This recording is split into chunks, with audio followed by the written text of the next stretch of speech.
গেছে, আমি চলে যাচ্ছি। তুমি গান গাও, আমি একা একাই চলে যেতে পারবো। মিনি মিনি শোনো, দাঁড়াও। না না, আর কিছু শুনতে চাই না, আমি চলে যাচ্ছি, বললাম তো আমি চলে যাচ্ছি। শোনো, তুমি যদি আজ এখানে না থাকো তাহলে কিন্তু আমি গান গাইতেই পারবো না। এই, তুমি রবীন্দ্রসঙ্গীত জানো? রবীন্দ্রসঙ্গীত? হ্যাঁ। আরে রবীন্দ্রসঙ্গীত জানো না? আর রবীন্দ্রসঙ্গীত মানে হচ্ছে রবি ঠাকুরের গান। মা তো বলে যে রবি ঠাকুর অনেক ভালো ভালো গান লিখেছে, আমি তো ওই গানগুলোই গাই। আচ্ছা তুমি কি জানো? ওই একটা দুটো জানি। ঠিক আছে, আমি তোমার জন্য আজকে রবীন্দ্রসঙ্গীত গাইবো মিনি। তুমি প্লিজ আর রাগ করো না। এসো এসো, বসবে, এসো, গান গান শুনবে, এসো। আরে এসো।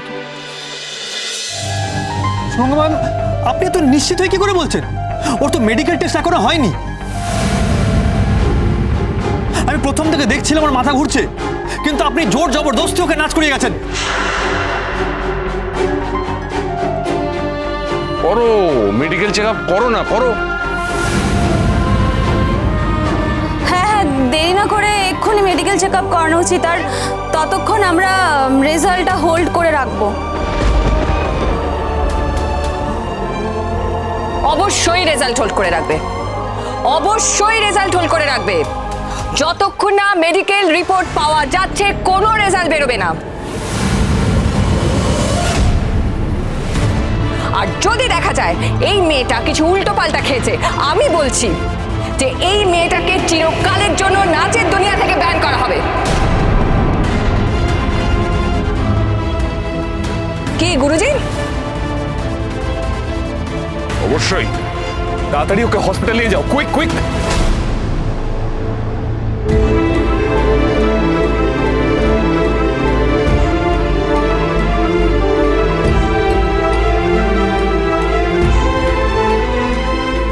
আপনারা দেখলেন রোশনাই অসুস্থ হয়ে পড়েছে এবং ওকে নিয়ে যাওয়া হয়েছে মেডিকেল টেস্টের জন্য। ওর মেডিকেল টেস্ট হয়ে আসলে পরেই আমরা রেজাল্ট ডিক্লেয়ার করব, কিন্তু তার আগে অবধি আপনাদের রিকোয়েস্ট করছি প্লিজ আপনারা একটু ধৈর্য ধরে বসুন। Thank you. গরিমা প্লিজ, দেখো সবাই যাচ্ছে, আমাদেরও যাওয়া উচিত।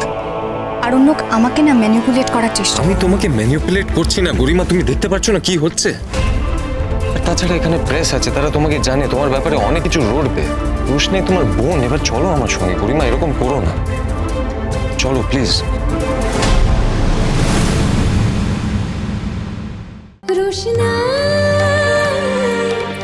রোশনাই সোম থেকে রবি প্রতিদিন রাত 10টায় স্টার জলসায় ও ডিজনি প্লাস হটস্টারে।